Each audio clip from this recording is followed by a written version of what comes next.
welcome to the Warner Brothas podcast. My name is Keenan, joined by my brother Kyle. As always, Kyle, how's it going? Oh, salute the crowd. I'm Gucci. How you doing? I'm good. Don't need to even sugarcoat it. Basketball-wise, this was a phenomenal weekend. It was a lot of high pace, a lot of great action. You had Lillard go nuts. Embiid almost had shot of the regular season. That was a great game. It was Friday, but the Kings dropped 176 to 175. The weekend was nuts for basketball, and I don't know, what was one of your biggest takeaways from the weekend? Takeaways? Many takeaways. My main takeaway is that the NBA season has officially started. Like, it finally feels like the NBA season is here. I mean, I'm not saying there hasn't been good games all year, but there was a different level of playoff atmosphere that should happen when you have these national TV primetime games. You know what I mean? And I thought for the most part, these marquee matchups absolutely really felt like mini playoff matchups, which they're supposed to all throughout the year, you know? So it was refreshing. I haven't had a weekend like that was completely dedicated to basketball in forever, and it was refreshing. It really was. Almost felt like a football weekend, damn near. But no, It was great. Great games. I'll talk about my takeaways from each game individually that I watched this weekend, but overall great. And of course, Dame Lillard, that was incredible. He had 41 at the half. So that was at the same time as the Denver Clippers game. And so I had that on the main TV, and I'm like, well, let me just pop in on this game on my phone because, it was right at halftime for when I got the notification. So I put it on, start watching, obviously, in the third quarter. The first 6 minutes of the third quarter, he doesn't score. So he didn't even score till after the 6-minute mark in the third quarter. Yeah. And then after that, 30 plus. If he would have, been probably at 81. Possibly. He had a chance to hit Kobe.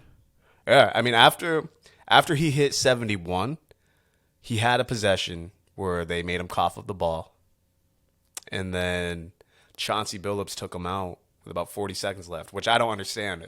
At that point, just leave him in the game and, see if he can get 74, 75. So he would have had potentially 2 more shots at it. And, Chauncey took him out early. So 71 it was. Yeah. But it was phenomenal nonetheless. He is such a tough shot maker. A lot of those shots in the second half were just tough shots. 13 to 22 from the three-point line, tied Steph for the second most all-time, only behind Clay, who had 14 against the Bulls, I think 3 or 4 years ago. Clay in that game was 14 to 24. Steph, I believe, was an amazing 13 to 16. Good point about random Steph. His came off of an 0 of 10 night. So he went from 0 of 10 against the Lakers, I believe, to 13 against the Pelicans. But Lillard just absolutely phenomenal when it comes to scoring. I have a question for you. Sure. About Lillard, that is. Sure. Do you feel Lillard can be the best player on a championship team? Oh, absolutely. Absolutely. I mean, if Steph I'm just checking to make sure because he just hasn't gotten a chance. He's gotten Yeah, I mean, okay. So, do you think they're neck and neck for players? Do you think what would you? I mean, I think Steph's better, but they're certainly comparable. I mean, Dame has a little more slashing ability to his game. He's probably quicker off the dribble, whereas Steph. I mean, I believe Steph last year shot the highest percentage around the rim that he ever has or something like that. And he's always been good around the rim because why wouldn't he? He's such a threat from 3. Once you get him off the dribble, it's one-on-one at the rim most of the time for him. And he can legitimately finish, not just kind of can just get easy ones. He really can get a finish around the basket. Right. In the case of Dame, you can very well say to him, okay, well, give Dame a Draymond, give Dame a Clay, and what does that look like for Dame? He's got the same amount of range. He's got the same amount of ridiculous tough shot making ability. Steph's handle is probably a little better, so he might look a little more spectacular, but Dame you know, if Steph's 100, like being Steph is 100, Dame's a 97. He's 95, 97. He's right there. Their games are very comparable. Dame probably just, I don't know what the differences would be. Dame seems a little stronger, but Steph definitely got stronger, especially last year. Like they made a point to point that out. But I mean, you put Steph or you put Dame on the Warriors right now. The differences between Steph and Lillard would be the off-ball movement. That's probably it. I think as a playmate, they're about the same. I'd say Steph's a little better. I was gonna say they do it in different. I was gonna say if I had to lean away, I would probably say Steph. I think Steph has a little better handle, but I mean, again, it's not that Lillard has a bad one. He can get to wherever he needs to on the floor with that handle, so it's not like it's bad by any means. So it's funny you say that. I would lean Steph a little bit. My fault. It's funny you say that about Steph's handle, just because I saw a clip last night and I'd seen it before, but it's just been a minute since I've seen it, where they're playing at Staples Center. And they're in the layup lines or whatever, and he's doing behind the back through the legs with just his left hand, Steph, at a ridiculous pace, and then just does like a teardrop reverse layup. Like it's one of the most. I've seen the clip, but I haven't seen it in years, and it's pretty ridiculous. Have you seen it? You've had to have seen it, right? Yeah, I have actually. Yeah, no, it's absolutely incredible. Like Steph's handle. I know Kyrie has the best handle in the league. Kyrie might have the best handle ever, but Steph would probably be second for me. Like Steph's he's right there, and I think he's an underrated ball handler somehow. Like I think a lot of Steph's game is a little underrated but I think Lillard might be the most undervalued player in the league just because people don't see him. Obviously, him being in Portland and not being in like LA or Golden State kind of the light doesn't shine on him. The Blazers haven't been the greatest team since he's been there. They've had a couple playoff runs, obviously. He's hit big shots. Of course, we know his one over Paul George and then the one against Houston to end those series. But hasn't been in the limelight as much as Steph. Obviously, when winning championships there helps too. But yeah, they're very similar. I think that Steph's little Steph things is what makes him better. But, like, it's not like it's a far-fetched, like, it's not like it's far away. Yeah, I mean, a couple things to that. Like, I mean, if you put Dame on the Warriors right now, like, Steph's injured, you put Dame there right now, they're probably just as explosive. Like, yeah, Dame's probably not constantly moving off the ball the way Steph is, but Dame's, obviously got some off-ball to him, too. You know what I mean? And then Clay would open up stuff for Dame. Like, there'd be almost no drop-off. How they got their points might be a little bit different. Maybe you see Dame attack the rim a little more. I think you see Steph go to the mid-range a little more than Dame sometimes. But as far as undervalued or underrated, I don't think that's the case necessarily with Dame. I think Dame's about as big of a superstar as you can be without really getting... Like, he doesn't have an MVP or anything, But he's got all NBAs. He's got the highlights. He's got the iconic plays. He's got 2 iconic series-ending game winners. Then you couple that with pretty much since 2020, how much he's extended his range into Steph territory. He's definitely a fan favorite. He's definitely one of the better marketed players in the league. So Dame gets his shine. He just needs that team to really put him over the top. And it remains to be seen if that'll still be in Portland. He seems to be steadfast that it will be in Portland, but they really got a lot of young talent, and they've got good quality veteran talent around him, but they need like a solid mix. Like he needs a true number 2 like he had with CJ McCollum. Yeah. The Blazers are it's going to be very interesting to see the next 4 years for Lillard because like he might not be in his peak athletic prime, but he's definitely like in the prime of right there. The NBA in the sense, kind of like how Steph was at the same age, where it's like they know the game, their athleticism still at a very high level, but they know the game more. They're veterans. They know how to get to their spots even better. And even though there's defensive attention on him every single play, he's like at his same with LeBron too. Kind of at this point, it's like 28 to 29 is where like your peak is. But when you're like an all-time great, those like early to mid 30 years are also like a different kind of peak. Like this difference, as we've talked about, between like 2012 Bron to 2016, or like even if take 2016 Steph to 2022 last year. Like it's just they're different players, even though they're still maybe not at their peak athleticism plus peak play. So yeah, Lillard's in that next phase of peak, where it's going to be really interesting to see how the Blazers hopefully put. Yeah, I don't even think he's at his next phase. I think he's right. You're good. Right in the middle of his athletic peak. I think he's right at his peak as a player. Like he's insane, and Chauncey does a good job. The organization does a good job for the most part. It always just seemed. I mean, they made a conference finals. I forget who they beat to get there. I forget if that was Denver or who it was, and then they got swept by Golden State, and they had Durant in them. But, they're always just Durant. like, I was gonna say that was the series Durant was out for. Was it? That's right. It just seems like they're okay. So that was the year they faced the Raptors, the Warriors. Then it just seems like they're always just a little bit short. Yeah. But you never know. Things change very quickly in this league. They need a little more assets. I almost wish that they would like bottom out and go get Wemby and then fix the draft lottery for the Blazers, get Wemby in Portland, Phil Knight's over there in Oregon, just give him the biggest Nike deal ever, which he'll get anyway regardless of what team he goes to. I would be shocked if Wemby's not a Nike athlete.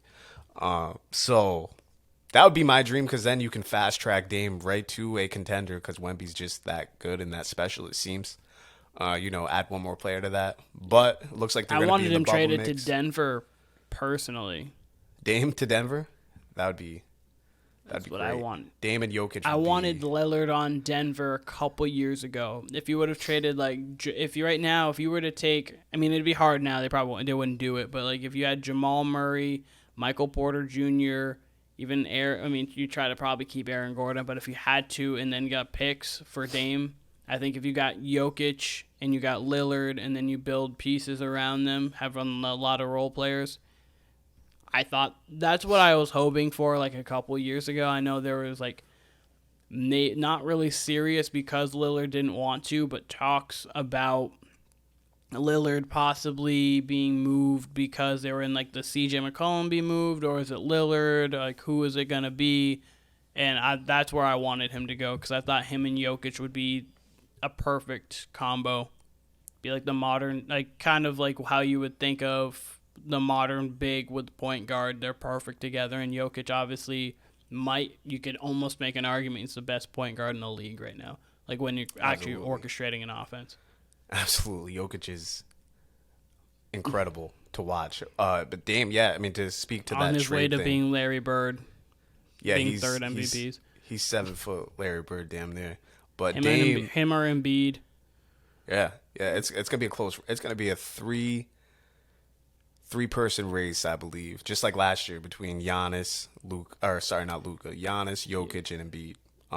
And I'll get to the two centers here in a sec. I just wanted to say, this year, speaking of Embiid, I always thought it would either be Dame or CJ McCollum to Philly when it was all those talks and people were trying to throw them everywhere. I thought it would end up being CJ McCollum or Dame for Ben Simmons, and Ben Simmons would be in Portland. And, I thought that could have worked out. That would have been very interesting. I think Dame fits perfectly in Philly with how that city operates and how Dame carries himself. I'm just such a big fan of Dame. It was great to see that. Absolutely. I feel bad for Donovan Mitchell because they both scored the same exact amount. Donovan Mitchell's, of course, happened the same night as the DeMar Hamlin incident. Health scare, I should say. And that just got completely overshadowed. Like, it was... I don't remember the exact numbers for Don Mitchell, but I don't know why I just called him Don Mitchell. I don't think I've ever called him that. But he was just as scorching hot as Dame. He had like 51 in the second half. Was it really? Yeah, I remember he had a pretty plain I remember the splits were like he had first half. Misses. Like it was decent, but it wasn't crazy. And like both of them, Dame was chasing a little bit, as he should. Like when you get hot, you're just gonna chase it, and they were luckily up enough. And because it was against Houston, right? On Sunday. That was against the Bulls. It was January 2nd against the Bulls. It was No. I mean, I meant Dame. to 134 because they went to OT. I meant Dame. So Sunday you was who, against sorry? Houston, right? Oh, yes. Yeah. Sorry. Yeah. I was just saying, like, his was in the flow of the game, and he started chasing a little bit because they were up double digits, and then Houston kind of clawed back. That's right. They got back in the game because Boban had a stretch where he got like 10 points in 5 minutes, and that allowed Dame to get even more points, thankfully. And yeah, he was chasing it, but he was knocking him down. You know what I mean? But Donovan Mitchell, I remember seeing the highlights. His all seemed like they were just in the flow of the game, and he was just kind of unconscious. I'll tell you right now, the box score. It's crazy when you scored 71 in like the flow. Like he was, as you're right, it was like legitimate. Like wasn't forcing the issue. It was he needed to score too late, so he was scoring and putting exactly what he needed to do late in game as well. Like Donovan's was crazy. Obviously, he went to overtime and it was 55. I just barely looked it up in the second half. So, like he had a pretty solid 16 in the what first were his shooting half. splits? Yeah. Hold on just a second. I had looked up an article reading about it. Let me go to his numbers in Bleacher Report, in Basketball Reference real quick. But yeah, it is sad that he didn't get as much recognition. Obviously, almost a tragedy, but definitely a very scary moment in sports happened. So it was bound to get kind of drowned by that, but yeah, that was an insane still night. A great performance, and with Dame on same night for Donovan Mitchell as DeMar Hamlin, and as well as Dana White, the video of him coming out slapping his wife. That all somehow got completely just swept under the rug, and no punishment for Dana White. That's all interesting. By the way, while we're on the topic of the UFC. UFC 285 this weekend. John Jones making his return against Ciryl Gane. That's going to be an insane fight. Gane's about as well-rounded as a striker as you can find at any level in the UFC. It's an A-plus card. Valentina Shevchenko on the co-main against, I believe, Alexa Grasso for the title. Let me get the rest of the card here. Quickly to add into kind of what we were talking about here with Donovan Mitchell. Donovan Mitchell, his 71-point splits. He had played 49 minutes, 48 seconds. So pretty much 50 minutes. 22 of 34, 7 of 15 from 3, 20 of 25 from the line. He had 71, 8, and 11, which was also crazy because he was 2 rebounds away from a triple-double with the 71 as well. That's insane. And then when you go to Lillard's split, it's absolutely insane. So, and then when you go to Lillard's splits for it, Lillard played 39 minutes, so he played 11 less minutes. He went 22 of 38, 13 of 22 from 3, 14 of 14 from the line. He had 71, 6, and 6. So he also he had some assists as well, along with some rebounds too. So it's insane in how little time he scored that 71. Crazy. He had that 41 and I believe 22 minutes in the first half. Like, unbelievable. Yeah. But this UFC 285 card, Bo Nickel versus Jamie Pickett. Bo Nickel, Keenan, is kind of a phenom. He's only 3-0. He's a very dominant wrestler. Mm-hmm. And this guy he's facing first is basically like a sacrificial lamb. You know what I mean? Like, get this guy on the card. Yeah. He's going to get a first round, at the least an early second round finish. Like, I'll be surprised if it gets to halfway through the second round. Mm-hmm. Honestly, that's going to start off the card. Then we get a good lightweight bout. Can't pronounce this guy's first name, but Gamrot versus Jalen Turner. That's going to be a great fight. Those are two of the best lightweights in the UFC. Into Jeff Neal versus Shavkat Rakhmonov. Rakhmonov is also a pretty highly touted prospect. Excuse me. He's undefeated. He's at 16-0. It'll be a test for him, but he should come away with a win. Then you get Valentina Shevchenko versus Alexa Grasso as a co-main for the championship, women's flyweight championship. Valentina is, I think, the best women's fighter. Others would say Amanda Nunes. I think most would say Amanda Nunes. She's number 1 pound for pound. But Valentina is kind of like Surreal Gone in the heavyweight, like a perfect striker.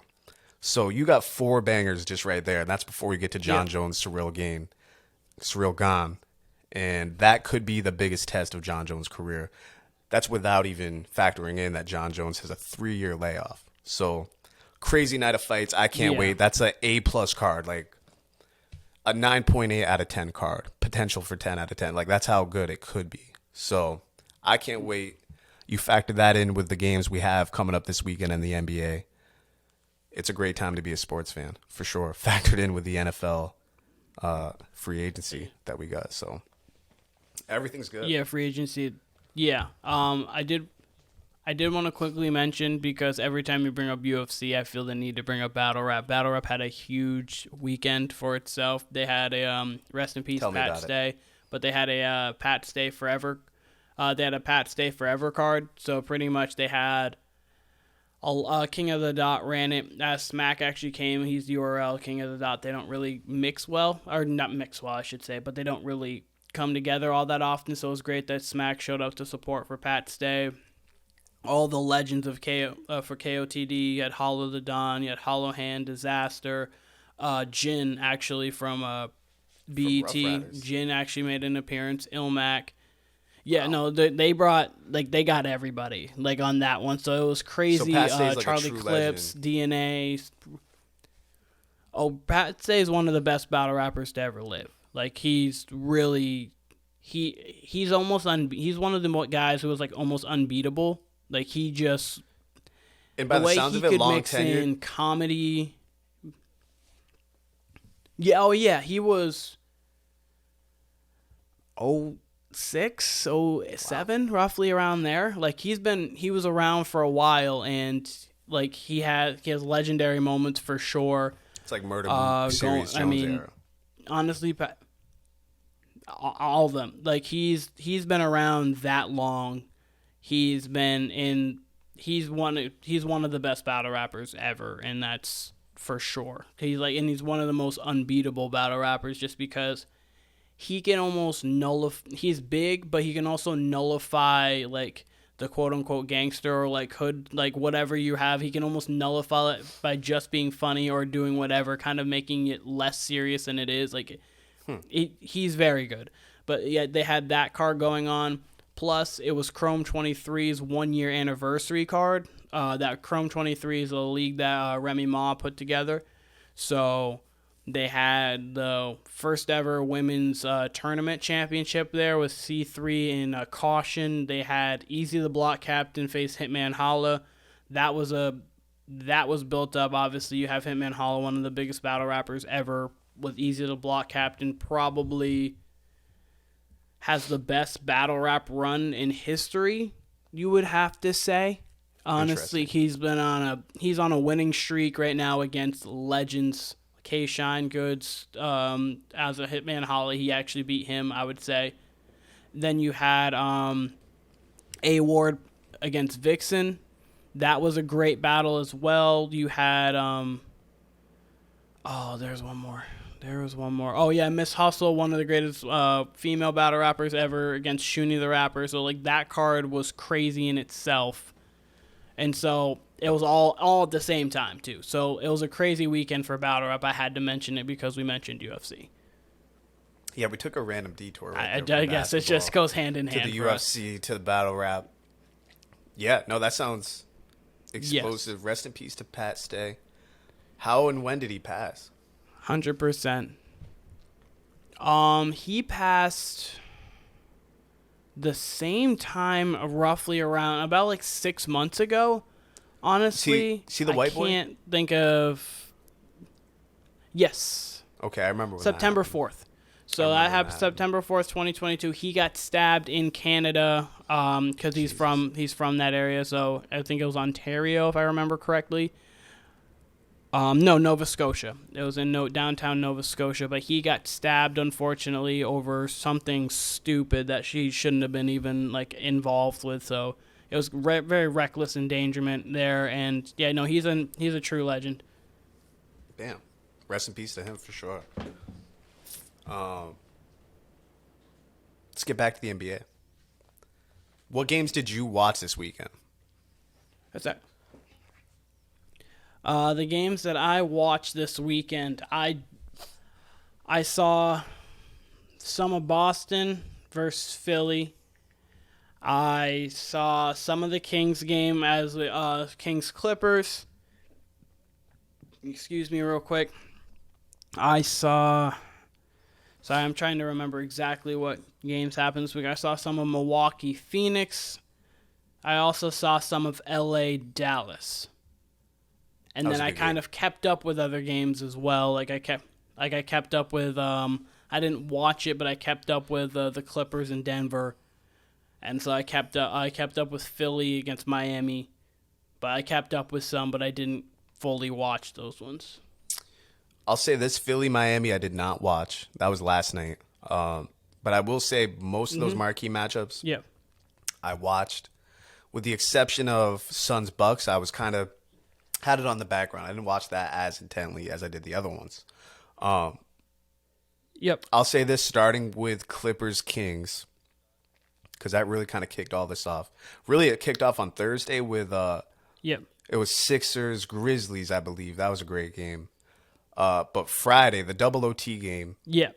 Historic game. I mean, the first half, I believe, I don't remember the exact first half score, but it was something like 71-75, which was already high scoring. But you do see that from time to time in the NBA. Quite a bit, actually. You see high 60s, 70s in the first half. And it's kind of like, all right, what's going on here? You know, is there no offense? Or, sorry, no defense? Like, is it just lazy play? Like, what is the genesis of that? And it carried through 80 to 76, Clippers. 80, even more. De'Aaron Fox, Malik Monk, and the Kings in general are just... It's tough to tell because it is a regular season game. They're back at Kentucky. Really, though, they did not back down. There was probably two or three different times. They looked like they were back at Kentucky. For real. There was probably two or three different times the Kings are down 8, 10, 12 points, and they just battled back. Whether it was Fox attacking the rim, creating shots for Monk. I mean, this is no news flash here, but De'Aaron Fox is just devastating in transition. You can't really stop him. And he just creates so many opportunities and good shots for his team. I was impressed with how they did not back down. Continue to be impressed. Fastest man in the league with the ball. Might just be. Continue to be impressed with how Mike Brown does with those guys because they're a young team, very young team all around. Clippers, man, Kawhi is all the way back, like all the way back. There's not even a single question about it. I do wonder, like, what their crunch time 5 looks like. They got torn up by Jokic in that Nuggets game. They kind of need Westbrook. 17 and 10. Jokic is like a walking triple-double right now. Yeah, he had another one tonight. He's a walking on a lower triple-double. scale, but another triple-double. I thought it was interesting how much they need Westbrook. He only lives in triple-double land right now. Pretty much. I thought it was interesting how the Clippers might need Westbrook. That's obviously why they got him, is for the point guard position, but they took him out late in the triple or double OT game. And they kind of got sloppy. They kind of didn't really take care of the ball. Kawhi was almost the de facto point guard. It got weird. They didn't play him at all down the stretch in the Nuggets game. And like I said, they went five wide on offense. And they had Covington, I believe. I forget who it was covering Jokic, but it did not work. Like you said, he had 40 points. They were getting whatever they wanted offensively the whole game against the Clippers. The Nuggets have an incredibly efficient offense. Incredibly efficient. Jokic is the center of the universe out there. Again, they have arguably the best point guard in the league probably right now. Honestly. But even just the two-man game with him. Like when you're talking about just specifically orchestrating. Absolutely. He's certainly up there. I was just saying when you're talking about orchestrating, but go on. Absolutely. No, I was just going to say the two-man game with him and Jamal Murray, they do it from the elbow. And just that alone requires so much attention to Jokic. Jamal Murray's either getting a one-on-one, or you're getting an open three off it, or you're getting a layup for Jokic, or you're getting an offensive rebound for Jokic because the defense is out of position. So, the question for them is literally strictly on defense for Denver because they can get literally whatever they want at any second, at any point on offense. The Clippers, back to them. Yeah. They just the whole Westbrook dynamic, along with Kawhi and Paul George, I'm going to be interested to see how that goes down the stretch. Because Kawhi, like I said, is all the way back. Paul George is here and there, which he can be in the regular season. But I really wonder what their crunch time five is, how they're going to rotate big men in there. Mason Plumlee was who was in the game, actually late in that Nuggets game. But they did not play him on Jokic as much as they should, given that he's 6'11". So I didn't understand that as far as Ty Lue goes. But yeah, and athletic. But the Clippers, they've got something. They should be in the Final Four of the West. They could be in the conference finals, but they got a lot to iron out. Was my takeaway from this weekend. Yeah, the Clippers are a team that definitely has the potential to be honestly in the finals if they can put it together, but that seems to be the question every time is if they can put it together. If they can put it together. And if they can stay healthy. You've got the Nuggets. Yeah. I was going to say that's honestly the main ingredient of putting it together for them. Is can Kawhi and Paul George live on the court at the same time for a substantial amount of time? Like that's the main course of the main piece of their puzzle. But that it's because it's them, it's the Grizzlies, it's the Nuggets, it's the Suns that come to your mind, and then obviously Golden State. The Lakers, I think, we'll probably talk about them later, but the Lakers I was going to get there too. Lakers are probably out of it with LeBron being out for multiple weeks. It all depends. They may get in that bubbles, the play-in situation. LeBron comes back. They could be a tough out for the Nuggets. You don't really want to see that. You don't really want to see LeBron and AD for 7, especially with D'Angelo Russell as well. But then AD put up a dumb stat the Warriors, I think Steph's supposed to come. Oh, yeah. Ja had 28 in the third tonight. Triple-double for Ja. Steph's, yes, 38, 10, and 10, I think. But Steph should be coming back, I think, Friday. Klay has been playing out of his mind. This is probably the best we've seen Klay look since, obviously, this is the best he's looked since the finals against the Raptors when he was playing great there as well. So offensively, he's all the way back. Defensively, he's definitely taken a little step back, but he's getting better defensively. He's better sliding. He's been playing pretty decently for what you would expect from Klay defensively. So the Warriors are going to obviously be... Yeah, he's played absolutely amazing. I mean, he now, I think, holds the record for the most 12-3 games because he's had 2 this year. I think he has up to 4. I know he broke the record probably from Steph. I think Steph only got 2 or 3, but... Yeah, no, the Warriors are going to be a problem as well. But, yeah, only 2 or 3. I mean, for him, it's kind of an only. But Warriors are going to be a problem as well. But, obviously, tomorrow we see KD with the Suns. That's going to be great. But Clippers-wise, which we're talking about, I went a long way around about. They're going to be very, very tough to deal with, and it really comes down to is can Kawhi stay healthy and at this level, which if he's playing, he should be at this level, because then he can compete with any player in the league. Might not be the best, but he can definitely compete at the same level as all these players especially. Yeah, I think my question, I mentioned it, is more so their go-to 5. They got Marcus Morris in crunch time, which he's reliable, but like you do need, and he's not a bad defender, especially at the 4, but I really want to know what they look like defensively, because you got Paul George and Kawhi. That's great on the wing, but you can't have them switching on to Jokic, or they won't see Embiid unless it was the finals, but you can't have them switching on to a big-time center. Yeah, a little bit here and there, but multiple possessions in crunch time in the fourth quarter. Even 8. You can get away with that against Golden State. Probably eat that up. Exactly. And it all depends. All depends on how that offense flows. That's very interesting. I can't wait to see what Durant looks like. Yeah, that's exciting. That's very exciting tomorrow. It's going to be, 18 to 15 games of Durant on Phoenix? I don't know. There's so many questions in the West where you don't have that in the East, where it's the East, it's a clear-cut Okay, you got Boston, you got Milwaukee, you got Philly. Who's going to end with it, you know? And in the East, Philly is probably the team I saw the most. Cleveland, you got Cleveland. Cleveland lurking.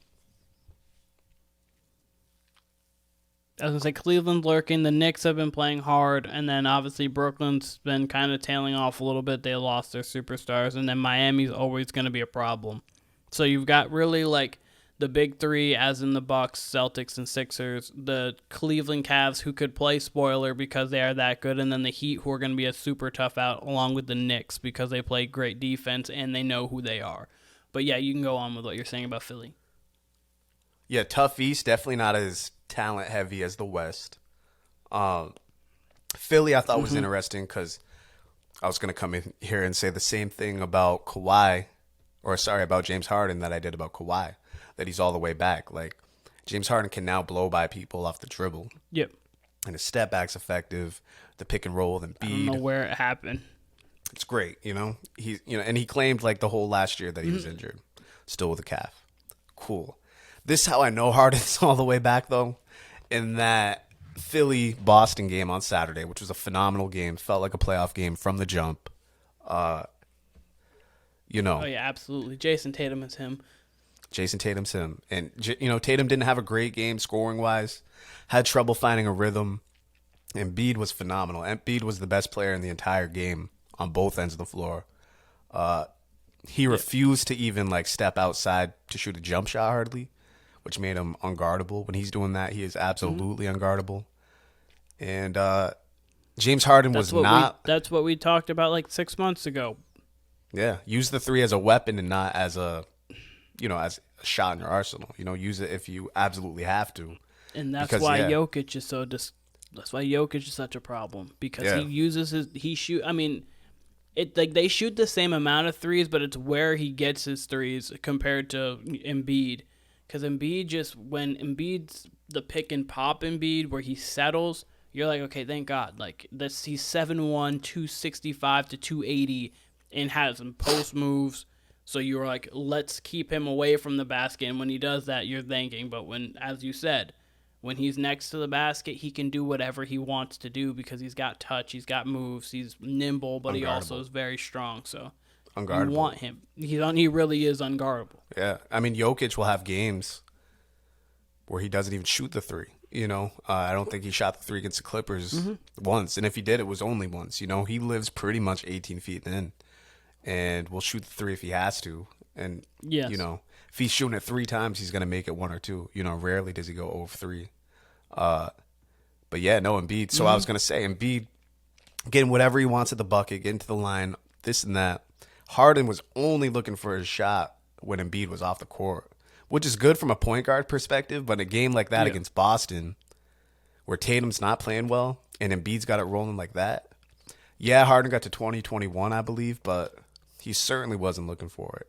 Whereas if he was aggressive or as aggressive as he was against the Grizzlies on Thursday night, if he was doing that against Boston, they probably run away with that game. I mean, Boston played well outside of Tatum, but Philly probably still runs away with that game if Harden's, really looking for a shot at the same pace that Embiid is. I don't think Boston could have played with him. They probably lose that game by 10. Yeah. But Harden, true to form, when it's a game where, the lights are on and, I don't know, it just kind of gave me a glimpse of what playoff Harden might look like, because that's very much what Harden looks like in a game 5, 6, or 7 situation. And that's very much what he looked like in Brooklyn with Durant. Granted, Harden was hurt. But, man, Durant was doing everything down the stretch, and Harden was all too eager to just, sit out there and sometimes shoot a spot-up 3 and just give the ball up to Durant. And that's what he was doing with Embiid this game, just giving the ball up. So, not too aggressive. He's so weird. He's so weird because, like, he just doesn't seize the moment. Like, that's the thing. Like, regardless of how, I know sometimes I'm bringing him up because he's been up and down. Sometimes Steph has missed shots, but he still goes for it always. It's like, you don't really see him just, like, do nothing. Like, just, he goes for it. KD goes for it. Obviously, we know Lillard's big time. And I will say, LeBron, he's always been a big thing about him passing up the shot or whatnot, but at least LeBron is involved in like all the plays. He doesn't just sit in the corner. Harden just seems just like almost timid at times. Like he's almost allowed the bad rap of not being good late or not living up to the moment live in his head a little bit. Not to like a Ben Simmons level or anything, but I don't even think that's that. Kind of will just be like, hey, you do it. Yeah, I think Harden likes it. Like I don't even think it's in his head. I think that's just. I mean, he did it in OKC with Russ and KD in the finals. Scouts would tell you he did that in college too. I've ever seen in my entire life against the Spurs. Scouts would say he did that in college too. Yeah, that game against the Spurs. Were you talking about when he's on the Rockets where he didn't even? They had Kawhi out, I believe, and they didn't even show up. The year before that, he had that 13 turnover performance against the Warriors.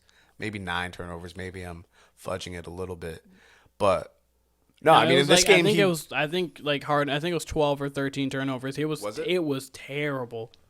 I'll say this: like it wasn't that he wasn't going to sit. I'll double check, but. I was going to say he wasn't going to sit in the corner in this game necessarily. It was more so that he was just like, all right, Embiid's got it rolling. Let me give him the ball and get out of the way kind of thing. Like he was still involved in the pick and roll, pick and pop, all of that. Yeah. But if Embiid was out the game, okay, I'm going to look for my shot. When he was in the game, he's like, let's get the ball to Embiid and get out the way, which, again, isn't a bad thing. But I thought there was times where he definitely could have at least got to the rim, got to the line, got a 3-point shot here or there off an ISO, and he was not looking for it. It was interesting. Very much leaning into the point guard Harden. Just as a quick aside, he had 14. He played 43 minutes. He had 14 points, 6 rebounds, 5 assists, 3 steals, 12 turnovers, 2 of 11 from the floor. All of 3 from 3, 10 to 13 from the line against the Warriors in that Game 5. He was bad. One thing I'll give Harden about that was that team was not great at all. Like, he had nobody on that team aside from him. They might have had – was that after Dwight Howard was traded, 2015? So Harden – or, Howard might not have Dwight Howard, I believe, was on that team. No, I believe Howard was on that team. That was a year where people thought that Harden possibly should have won the MVP, if I remember correctly, instead of Steph. I believe Steph won the MVP for the league, and then Harden won it for the players, like the players voting for like whatever they do there. Yeah, I don't even know if they still do that. They kind of got rid of that, or I don't know what the fuck happened with the NVPA. I believe so, but yeah, that's what. Doesn't say that was kind of the whole thing. Like Steph got it because they won 67 games, and he was obviously the best player on the best team in the league. But people felt that Harden had a better season and should have got it. I would agree with that, just because I remember the roster outside of him and Dwight was pretty not great, to say the least. You know what I mean? Like it was just kind of shitty outside of him and Dwight. Yeah. So I do agree. I think Harden should have won it that year, but I get why Steph won it. Yeah, it makes sense, and in history it looks. I mean, not that it matters, but in history it looks fine, and it makes sense that Steph won back-to-back MVPs at that time. Yeah, no, that makes sense. I think history, but I just think by the definition of most valuable, I think Harden was the most valuable that season. Oftentimes you do have to give it to the best player on the best team when it's because they won 67 games. I get why Steph won it, but if we're going by most valuable, man, that Houston team's probably a 13 seed without Harden, and they were, I don't remember what their exact seed was, but they were probably a top 4 seed. So I believe they're the 2 seed. Actually, they were 56 and 26. Harden averaged himself 27, 6 and 7 that year. His the guys 5 after with the highest minutes was Trevor Ariza, Patrick Beverly, Dwight Howard, Dantas Montunis, and Terrence Jones, and then Josh Smith, Corey Brewer, Jason Terry rounds out the 8 he had. So that was the year it should have been. It was James Harden and role players essentially, because Howard was not what he used to be. It should have been. He was good, but not great. It should have been the Clippers and Warriors in the conference finals, and the Clippers choked that Game 6 away. to Josh Smith and Corey Brewer randomly getting. I remember that's one of the only games. I remember that's one of the only games in the playoffs that like it was a blowout, and I'm like, all right, I'm going to bed. Like this game's over, and being genuinely confused when I woke up the next day and was like, there's gonna be a game 7. Okay, you're like, what the fuck happened here? Like Harden was done. Like yeah, he had his shoes untied. Like he was done, and I don't think he even got put it back into that game. Chilling. And Josh Smith and Corey Brewer lit it up. Yeah, I don't think so. I think, I was gonna say I think they rode out with who got him back, and I can't even blame him. Even though Harden is your best player, he didn't get you back there. Roll with who got you there. Yeah, the Clipper curse is real. The Clipper curse is real. Camden actually, I'll save it. Camden's gonna come on and join us, but Camden had a great question about the Clippers, about the Suns for this year, but I will let him. Okay.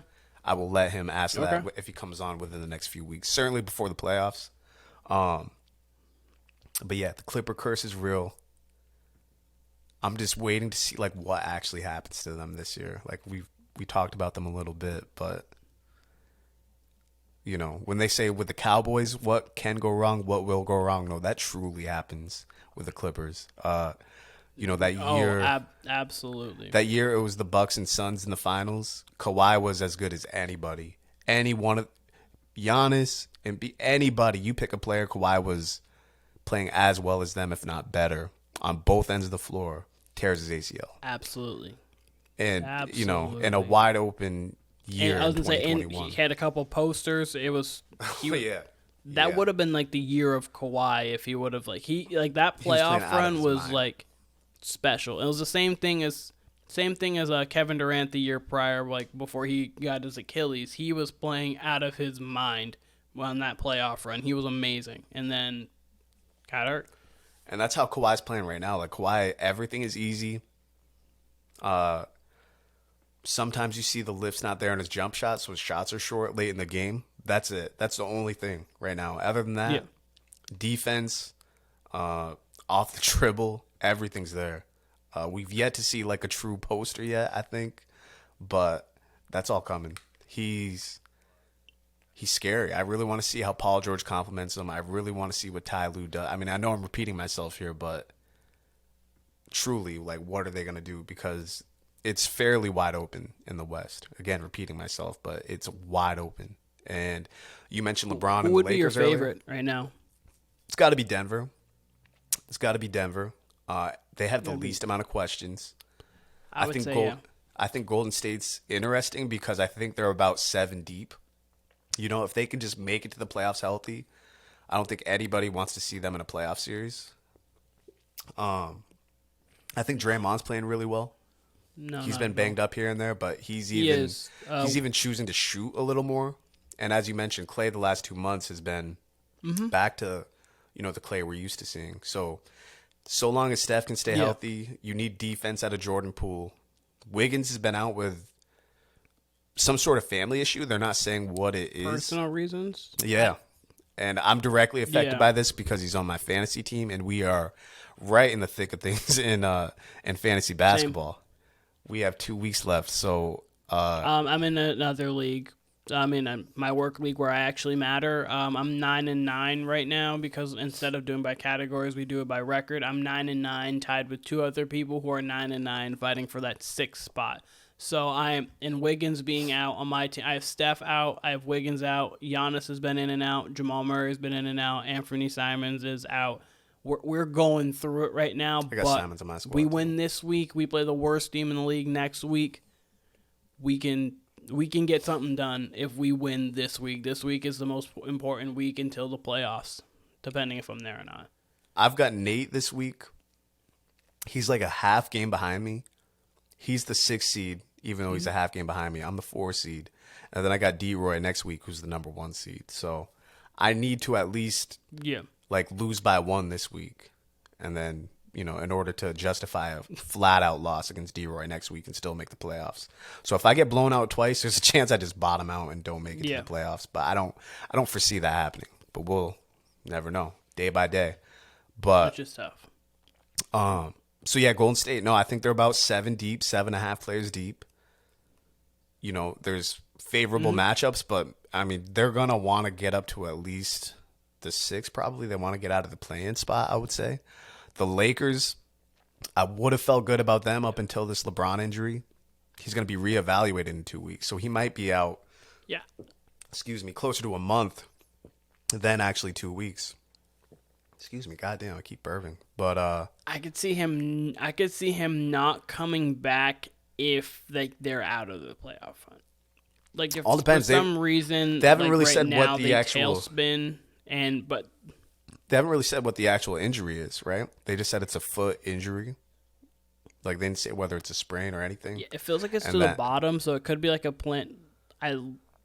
maybe a plantar fascia, like the torn plantar fascia on the bottom, which is terrible because like it's been grabbing at the bottom of his foot, and it's not like the ankle itself. So it seems a little different than just your typical ankle sprain, which I feel obviously he had a bad ankle sprain a couple years back that kept him out for a while, but I could see it maybe being like a torn tendon, as I said, the plantar fascia. Dr. Keenan over here. So I could see that possibly, and that would be bad. Yeah, I mean, all I saw was my due diligence of watching all I saw was that it was a foot injury, and foot injuries are usually not good for basketball players. We've seen KD that be an issue with him, maybe even Embiid at one point. I do think the way their roster is constructed, though, I think they can stay afloat. They were up on the Grizzlies. Like you said, Ja went crazy in the third quarter. I can't wait to see these highlights. And the Grizzlies end up winning. I do know the last I looked, AD had 29, 15, and 5 blocks. And I think he had 4 blocks in the first half. Something stupid like that. So if he can play like that, stay healthy, they got enough shooting around him to where they can manage and enough quality players to where they can manage. They can just go 500 with Bron being out. Cool. But it all depends on, like you said, how long he's out. Especially because the Pelicans are in one of the spots. Yeah. And, they look to not have Zion back. You want to talk about fantasy basketball? I'm very much waiting to see what happens with Zion. There's been no real word on him. He's been out for what will be 2 months, day after tomorrow.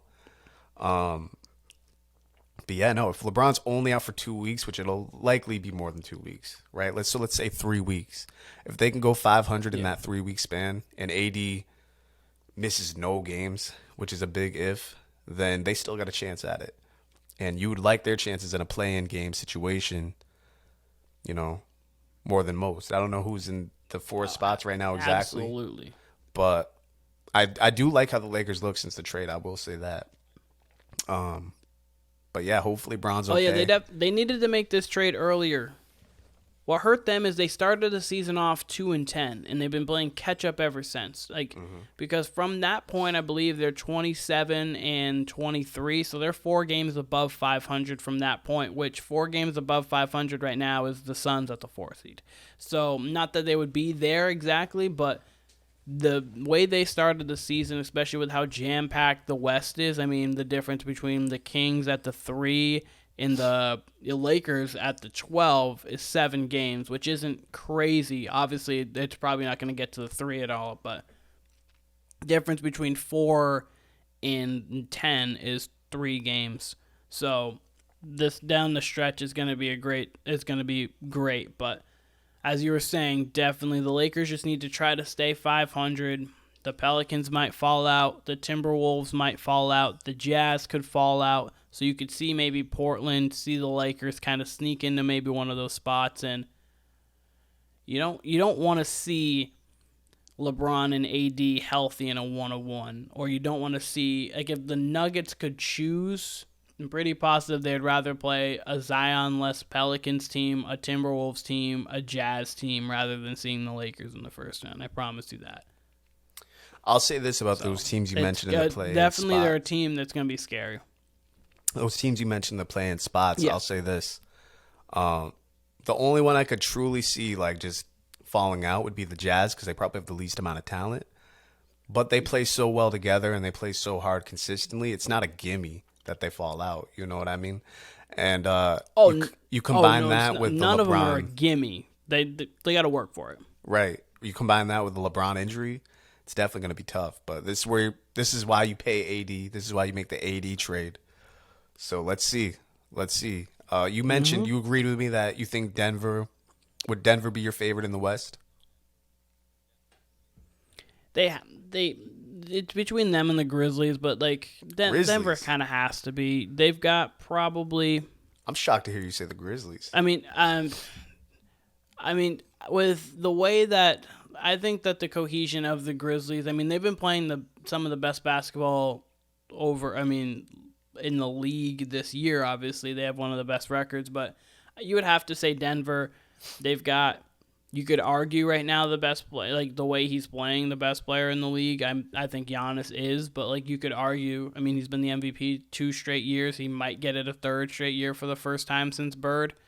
You have Jamal Murray, who's still getting his legs under him because he's gotten injured throughout the season, but he's starting to come back. Michael Porter Jr., Aaron Gordon's had a career year for him in like the role he's been playing. He's been playing great. They've made a couple switches at the deadline, so they're poised and ready. It's, as you were talking about before, it really just comes down to can they get stops? Offensively, they're going to get shots, and they're going to get good shots. It's can you make your open threes? Can you capitalize on the opportunities you get on the offensive end? And defensively, can you get a stop late?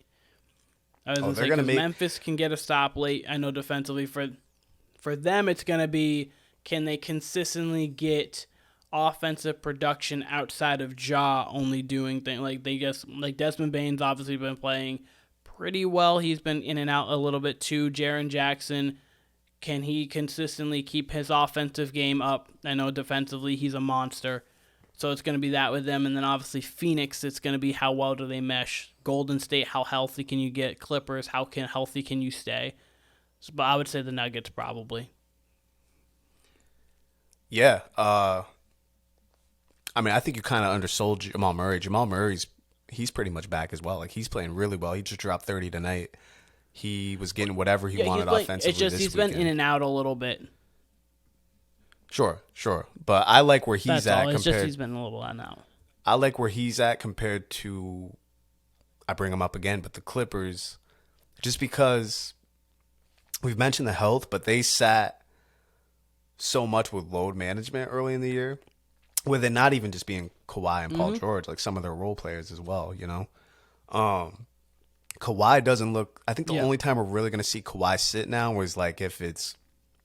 I don't know, if he has games that are like the other night where he's playing 46 minutes in the double OT game. If he, for some reason, played high 40s or 40s at all back-to-back, then maybe we see Kawhi sit.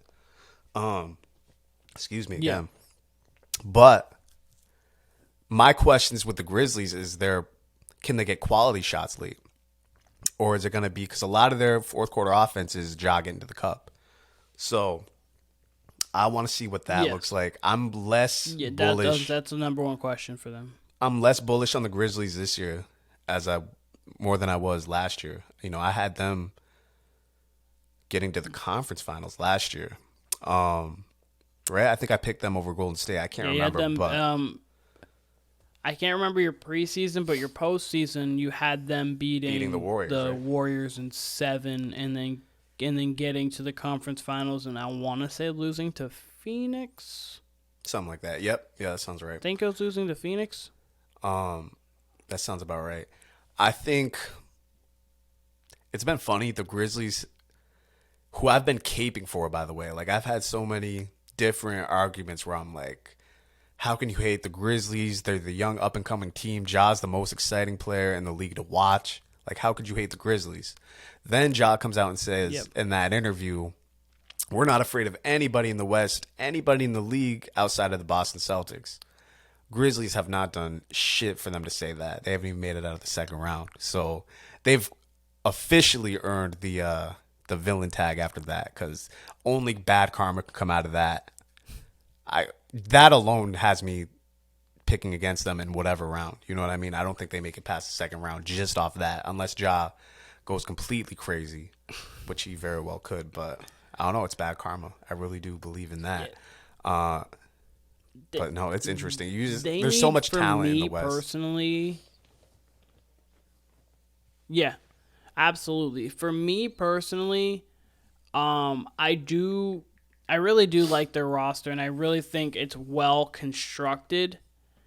I would say like Denver to me is the favorite over them because I feel like Jokic is such an offensively dominant player that as a second star, Jamal Murray works. You don't need to get like a superstar. I feel they need a better second wing scorer on again, another guy who can kind of get his own shot on Memphis, especially in how talented the West is. I'd agree with that. I think, and that would really put them over the top. Because you have Ja, you have Bane, who you hope can get to that if you're a Grizzlies fan or a part of the Grizzlies organization. But I like him a lot as a third option, where he can be a spot-up shooter for the most part, but you can run some sets through him. Jaren Jackson's not really developing into that kind of guy. He's really like getting the ball in the post a few times, but he's going to play great defense, going to be a rim runner. He's going to be able to pick and pop as well. If they could get, I always bring a name up like Chris Middleton, but if you could get someone along those lines who can mesh in perfectly, but when Ja's out, you really can run the offense through them, I think that would be like the perfect him, obviously a little bit better version, but Pascal Siakam, like those kind of guys to fit in perfectly there would be great for the Grizzlies. Yeah, I do like Bane as a second option. I think that can work. I do think there are players short, whether that's a wing, whether that's a 4 hybrid. You know, they wanted OG. They got Luke Kennard, who's more of a backup option, but obviously stretches the floor. Mm-hmm. I think they're still a year away. Yeah. I really do think they could have beat the Warriors last year had they had Ja. I think last year was the year. This year, the West is still loaded and they didn't improve yet. Here they are still in the top, what? They're the 4 seed? Or are they the 2 seed? What are they? They might be the 2 seed right now. They're the 2 seed. 2 seed, so. They're the 2 seed. I don't know. I'm less confident in them, but this will be the stretch. Everyone's going to be hopefully playing their guys. And, we'll see from them. I do have a question for you because I don't know if you heard about this. Did you hear about what the possible rule change next year? Did you hear about this? No. Tell me how you feel. Well, you know about the target score in the All-Star game. Yes. How do you feel about that for overtimes going forward?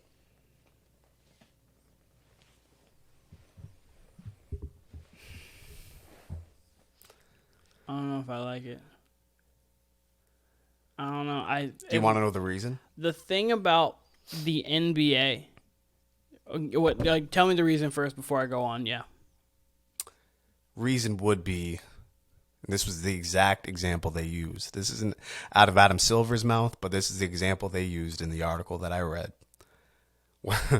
Was so you don't have players like Kawhi Leonard playing 46 minutes like he did in the double overtime game the other night. Want to repeat, that was a double overtime game. So it's not like he was playing 46 minutes in a single overtime game, but 46 minutes over 6 quarters. So you don't have Kawhi. So what? That's okay. So basically more load management. More load management is basically what it is. Anyway, okay, so here's the thing about this target score. That can take 15 minutes if both teams are playing defense. So it doesn't like what if say like well, let me ask you. This is why I'm comparing it to that. Go ahead. Go on. I'll get no. Go ahead. I'll ask you the question after. Go ahead. This feels like pickup. The thing about the NBA specifically is like you want, like for me, the organization of the NBA is what you want it. I want it timed. You want a shot clock. Obviously you want to see players play at their best, but the fact is that I mean, if I wanted to just see people going at it for a target score, I'd go to the Rucker, because obviously, not that the NBA players aren't more talented, but you can get super talented players there and still get that kind of backyard feel, because that's literally what it is. In the NBA, you watch it for sets, you watch it for how people compete against other people, obviously, but it's in the confinements of an organized game. I feel bringing in a target score is cool for the All-Star game, because that's really just showcasing how good these players are, and you want more of a pick-up, fun, but serious tone to an All-Star game. But to an NBA game, I don't want a target score. Give me 5-minute overtimes consistently until you get it done. It's been like that. It does not need to change.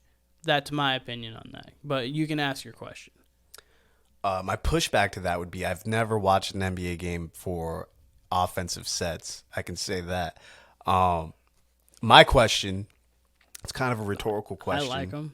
I mean, I've never tuned into an NBA game like, let me see what such and such is going to run here. But I get what you're saying.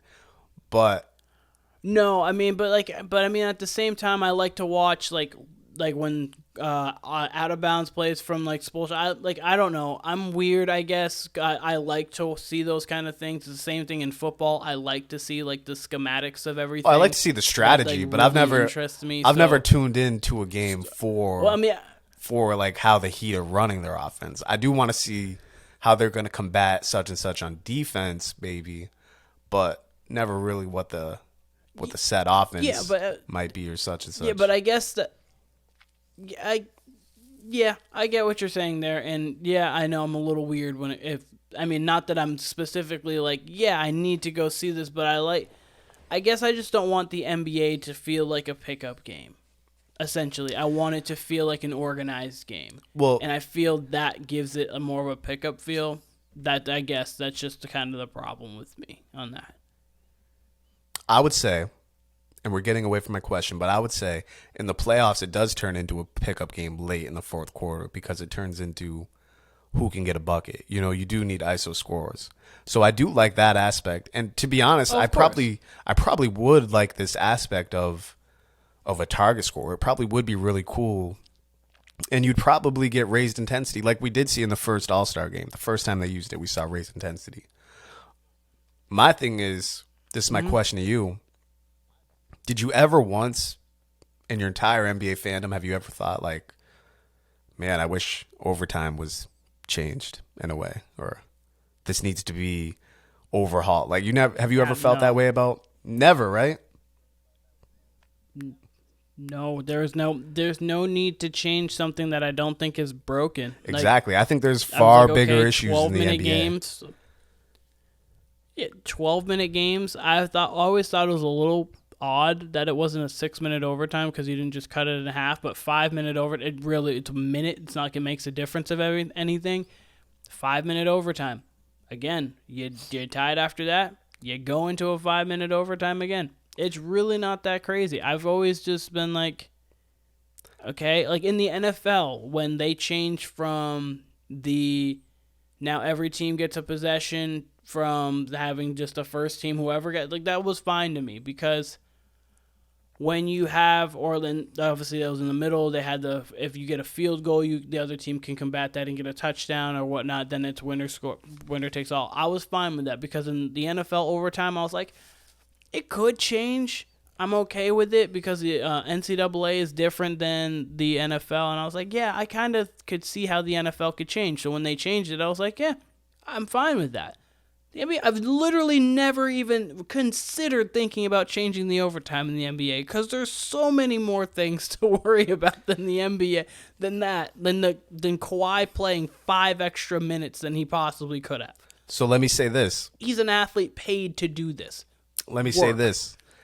The NFL, how sick would a double overtime NFL game be? Which is what's possible now, right? Like, that would be incredible to watch a single overtime game go into double overtime. We've never experienced that in the NFL. The NFL postseason's already ridiculous, right? It's wild. Cue up Friday night, the Kings and Clippers game. 75 minutes of football? Right, exactly. The Clippers-Kings game. I haven't seen a double overtime game in a long time. I couldn't tell you the last one I saw. It was crazy exciting to spend my Friday night up until probably close to 2 a.m. watching this game because it was in double OT, threatening to go into triple OT and threatening the scoring record that was set in the 80s. That was the game of the year. Like, without a doubt, that was the game of the year. If you watch that game, you know that was the game of the year because it absolutely was. And then, a report comes out 3 days later saying we need to change overtime. And part of the reason was it sounds like the main reason being load management. That's ridiculous. I'll say this. Players are paid to play basketball at this high of a level. Like, I don't want to sound like this guy, but they're going to work. They're literally, they put a bunch of time and effort into this, and I understand that they do this, but they get paid. Their compensation's pretty high. I'm telling you, pretty high. I could live for the rest of my life off of 1 year of specifically Kawhi's salary. I'd be okay. So, the pretty high compensation. I think they can play 5 extra minutes of basketball. I don't want to. It's basketball. They can do that. I promise you, he's a capable human when it comes to basketball. Can I give an example of this that's like terrible? And I hate it because it's Dame, and I love Dame. Dame's one of my favorite players. I would love one. I don't know if you saw this. They got caught in a snowstorm. Yep. And this was immediately after. This is their first game after the All-Star break, okay?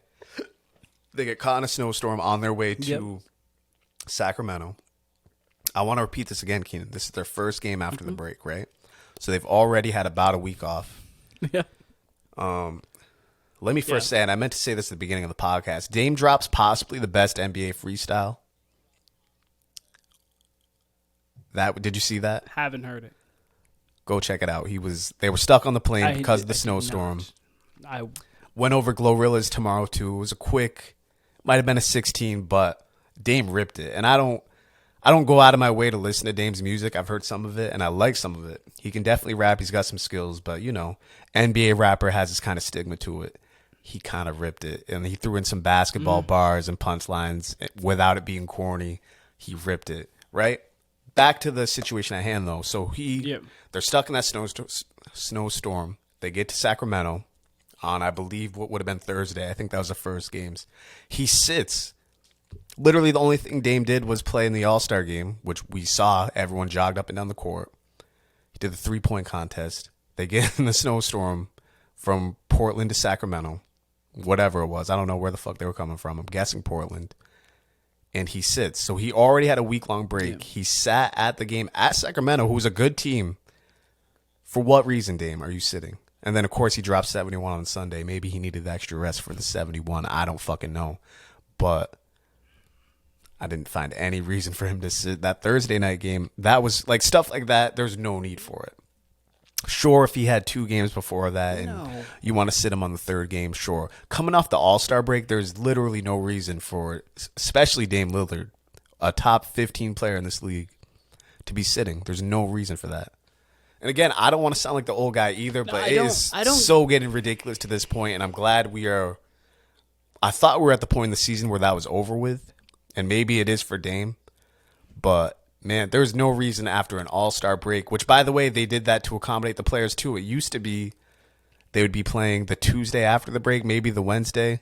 Now they get basically a full week off from Thursday to Thursday. So, and I found out they don't even require the players to come. I have a question for you. Go ahead. What the NFL, I'm going to set it up a question. The NFL, they changed the way players hit. Why? Because there are a lot of people getting concussions, CTE afterwards.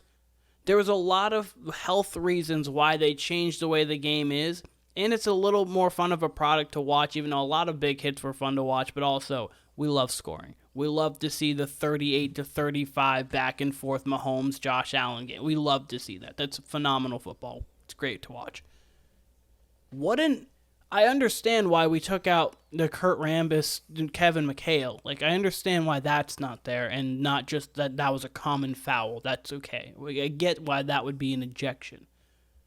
But what about the game did we need to, change for it to like players weren't like excessively getting injured before. Like, what did we need to change for this load management stuff? Like, well, that's where it becomes. What happened?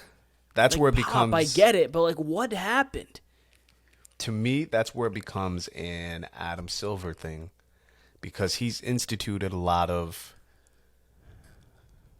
All right, let me go back. All right, let me give a comparison. You might remember this even, because this really started with the Spurs, because all their stars played quality minutes longer than stars normally would back in the day. Timmy played 20 years. They're all Timmy's probably in year 15 at this point. Manu and Tony Parker probably like year 12, 11. I don't know. They're all late in their careers, and I can't remember if this. Yeah. This was somewhere along the Miami 4-year finals run. I don't remember what year it was. And this might have been coming off 2012, I think. It was 12 or 13 for sure. And I don't remember if this was off the All-Star break or what it was, but the Spurs are one of the best teams in the league. They're playing the Heat on TNT on a Tuesday or Thursday. And right before tip, probably an hour or two, it's a game people were looking forward to because, yes, I'm going to sound old here, but back in the day, people used to play on these Thursday night marquee games. And about 2 hours before tip, Pop sent Tim Duncan. He sent Tim Duncan, Tony Parker, Manu Ginobili, and Kawhi Leonard home. Just sent them to San Antonio. And David Stern was definitely pissed by that. And by the way, the Spurs, if they didn't win, they almost won with like their whole bench playing. It was kind of crazy against peak Miami, right? So that kind of started this because it's like, all right, well, we want to rest our stars, blah, blah, blah, load management. He'd regularly done that with Tim Duncan, like would sit him games here and there, but he sat all 4 of his core players, which is, what you're regularly seeing now. And you're definitely seeing that with Golden State. Golden State does that quite a bit now, right? So then Adam Silver comes in. It was like Steve Kerr's right from the Greg Popovich tree, so that makes sense, but like it doesn't at the same time. Like, Steph, Draymond, Clay, I get you guys play a lot of games. You guys can play a back-to-back. I promise you. I get Clay because he is coming still off the injury. You want to ease that even back in a little more. I get that. Steph, Dre, you're fine. Wiggins, you're fine. Go play. Yeah. And this is where it's an Adam Silver thing because since he's come in the league or took over as commissioner, he's extended the All-Star break. He's eliminated back-to-backs, I believe. Or eliminated how frequent they are. Mm-hmm. I believe they've completely eliminated the 4 games. They've changed for sure. Mm-hmm. They're definitely less. I think they're still back-to-backs, but they're definitely not as frequent. They've eliminated 4 games of 5 nights. They've definitely clearly allowed more load management without any penalty. I think David Stern instituted some sort of penalty then. I was going to say prior, they've now, nothing really the fans would know. I heard this on a podcast. They no longer require the players who were involved on All-Star Weekend. I guess they had to be there all weekend. Now they're making it so players can just come in on Saturday, Saturday night. So, yeah, no wonder the product's down as far as All-Star Weekend goes when the players aren't really required to show up until whenever they want. You know what I mean? I'm sure Bron didn't show up till Sunday, So... why wouldn't you want to be there? That's just like that. I mean, I get it's Salt Lake. Out of all places, I get it's Salt Lake. But whatever. Like, why wouldn't you want to be there? Again, we talked about it. The celebration of you guys being great. But okay, we're not going to talk about the All-Star game heavily. But no, but I mean, of you being great. It's very much, and I think Adam Silver's done great things for the league. But it's very much, agreed. It's very much like a. Like the vice principal taking over, you know what I mean? Adam Silver's definitely the good cop to David Stern, rest in peace, his bad cop. David Stern ran shit like a fucking mob organization. Like there's stories about David Stern that are just flat out wild with some of the shit he did with stars. Yeah. Like threatening his stars. Like there's a Melo interview that's pretty crazy that Melo says like David Stern literally had people watching Melo, knowing who Melo was hanging out with early in his career, and was like, cut that shit out or you're not going to be in this league, basically. Like, what? Like, you would never hear Adam Silver say that, which is probably a good thing. Like, Like, yeah, David Stern was there's the godfather, literally. You know what I mean? And Adam Silver is the opposite of that, which is good in some Stern. ways. Yeah, right. David was Stern. Adam Silver is the opposite of that, which is probably good in some ways, but he's clearly given so much autonomy to the players. You know, so then what's there for the front office? What's there for the? How are you supposed to coach that when players can sit whenever they want? You know what I mean? I don't really know what the nuts and bolts of all that is, but it's not a good product for TV, and it's not a good product for fans who want to go to the game. You know what I mean? I mean, you have to be really choosy now when you want to pick a game to go to. You got to figure out how many games before such and such teams played, or how many nights before they played their last game. Because, yeah, you might go up for a Warriors game and Steph might be sitting. LeBron might be sitting if it's a Lakers game. Which, LeBron, I get. LeBron's fine. He's year 20. He deserves to sit some games. But these other guys, Dame Lillard, after the All-Star break. There are people who are allowed to do this. Yeah, like LeBron should be able to sit. He really should be. I would hope they're home Laker games. LeBron, Chris Paul. Chris Paul's been in the league long enough. If Melo was still in the league, like, I feel like. But even then, if like the Warriors, Steph, Dre, and Clay, every like now and again, maybe they get like 1 or 2 a year, but because they're older and they play a lot of games every year because they're normally making deep finals runs. But like, even then, what would be wrong with we don't need to do this off of the break. But even then, what would be wrong with like playing these guys like 15 minutes? You know what I mean?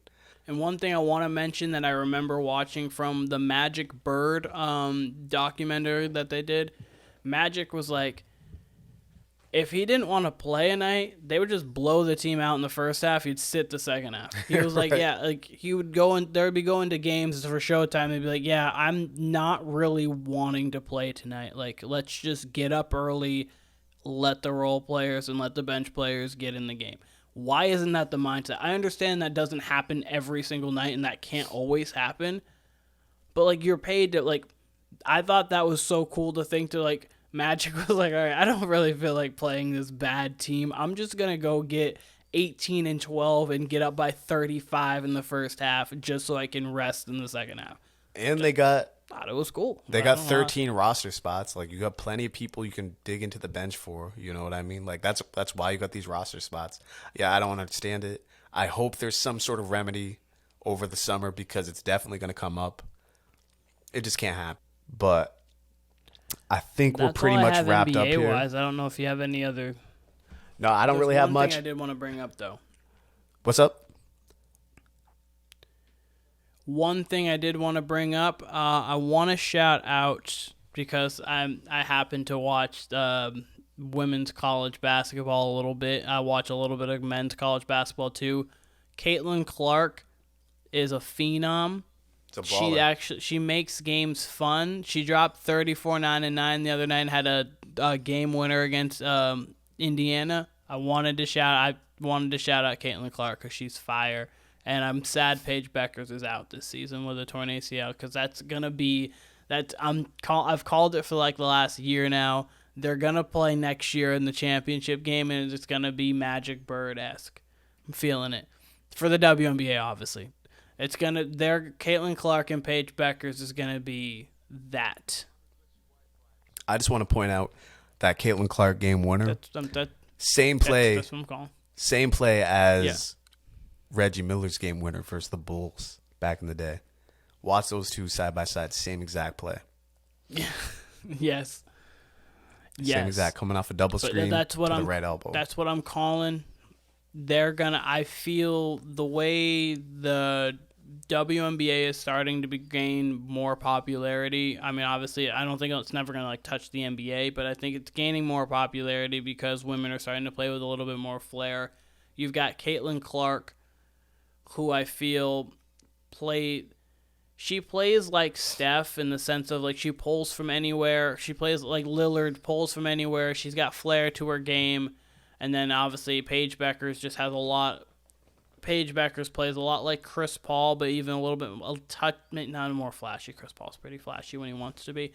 But I think they're both going to be phenomenal. and I think that they both could bring a lot of more eyes to the WNBA, and that's my going forward prediction randomly because I'm a staunch WNBA promoter. I would like to see the WNBA move from, what do they play, 28 games, 35? They have a low regular season number. Oh, they play like 36 games, and they need to move to like 50, and they need to move from 12 teams to 16 teams at least, because you definitely could find 4 more markets. And the top teams are so loaded that that the Aces could get rid of, say, I'm just going to use Asia Wilson and say Jackie Young, and they would still be great because they'd have Candace Parker, Chelsea Gray. This is probably more That's WNBA right. Candace than Parker most went to the people Aces. know. Yeah, I was going to say the Liberty, they have Sabrina, I always pronounce her last name wrong, but she's a monster. They got Brianna Stewart, and the Liberty also got Jacquel Jones, who won an MVP 2 years ago. So like they're loaded. Like there's a lot of teams that have a lot of talent that they could just move to 16, move the playoffs a little bit differently, and then maybe try to expand. I don't think you could get 30, but I think you could probably end at 20 teams in a market, and I think 10 per conference would be perfect. And then you move from there, you get more players, like WNBA players are starting to get more athletic, so then you'll naturally get more people who will evolve, who will be able to probably dunk a little bit. You might start getting a little bit of posters. You might start getting just over time, kind of like the NBA had to develop over time from Wilt and Bill Russell. Then you had like the 70s where they had the ABA-NBA merge. But then you had to go, and then you went into Magic Bird, you went into that era, then the 90s, and obviously the game's evolved ever since. So they're kind of in that, I think they're like kind of moving into their 80s, where it's starting to gain a little bit more popularity, and it's going to be pushed into that next stage for them, hopefully. Yeah, the WNBA and rest in peace, Kobe. This is where it would have been perfect for it. And Gigi and everyone else in that tragic accident, but I think Gigi and Kobe would have been perfect for the WNBA to grow. They absolutely would be. There's so many different reasons why that tragedy like affected what was going to happen after with Kobe's post career. Like I've said on here many times, like when we've reflected on Kobe's death, how I wasn't his biggest fan as a player. Like I've often rooted against him. Always respected his game, obviously. Like Kobe's as exciting as anybody to watch, especially in his prime. Of course. But of course, you know, I was incredibly excited to see what he would do with his post NBA career because he was just so multifaceted. And I've said this a couple of times on here in past podcasts and prior years. I literally had looked up because I knew Gigi played. But I'd seen I believe she was getting into junior high around that point. And I'd seen, Kobe put together the Mamba Academy and how involved in the women's game and the young women's game he was. And I was like, that's really incredible. I mean, I was coaching at that time. Well, years prior to that, I was coaching girls basketball, junior high basketball. So it was really cool to see Kobe doing that. You know what I mean? And I remember literally a few years before that, or a few weeks before the accident, I was looking up like, okay, I know he has an older daughter. Does she play ball? Like, she must be getting up there, and found out she played volleyball and that Gigi was the only hooper and that she was of that age that was going to be all her clips being on Instagram and this and that. And I was really looking forward to all that. And you were completely right. They would have been perfect for this time. She'd be going into college probably in about 5 years. Probably to UConn or something like that, and Kobe would be front and center, and that would be exactly what the WNBA needed. There's going to be plenty of women's talent anyway, but to have the Kobe Bryant, Gigi Bryant name to it, it would have brought so much more notoriety to the league, and it's a shame we'll never get to see it. That league's going to continue to grow anyway, but that would have been a spotlight to it that you just wouldn't have gotten from anywhere else. And maybe maybe you'll have one of these NBA stars when their next life do it. Maybe it's very possible. But the fact that it was someone like Kobe who was so iconic. coming fresh off his NBA career. And I think you could. Yeah, LeBron's daughter would be the next one. You might be able to get somebody to do so. Yeah, I was gonna say LeBron or Steph's daughter probably. I don't know if Aisha, not Aisha. If oh my God, Riley. I'm blanking on her name right now. I don't know if she plays. Riley, thank you. I don't know if she plays or not. But I mean, like she's like 11. I know John Morant's sister is someone who's up and coming, and so maybe John Morant becomes one of the people just to obviously back her sister. Maybe he gets involved. But you got a lot of people kind of starting to, like brothers, like NBA siblings, starting to get those people coming up, either father to daughter or you get brother sister. So hopefully it can just come. Because, I mean, great for the women to be able to go from having, like a few years back, like a teacher's salary to now actually making money doing something. So it's pretty cool for them. Yeah, I mean, I just think there's so much more they can do with the league. Back to your point, I would like to see them expand to at least 45 games, maybe 50. It'd be hard to figure that out with like some of these teams in the bigger markets share a stadium, so that can be tough. But I certainly would like to them.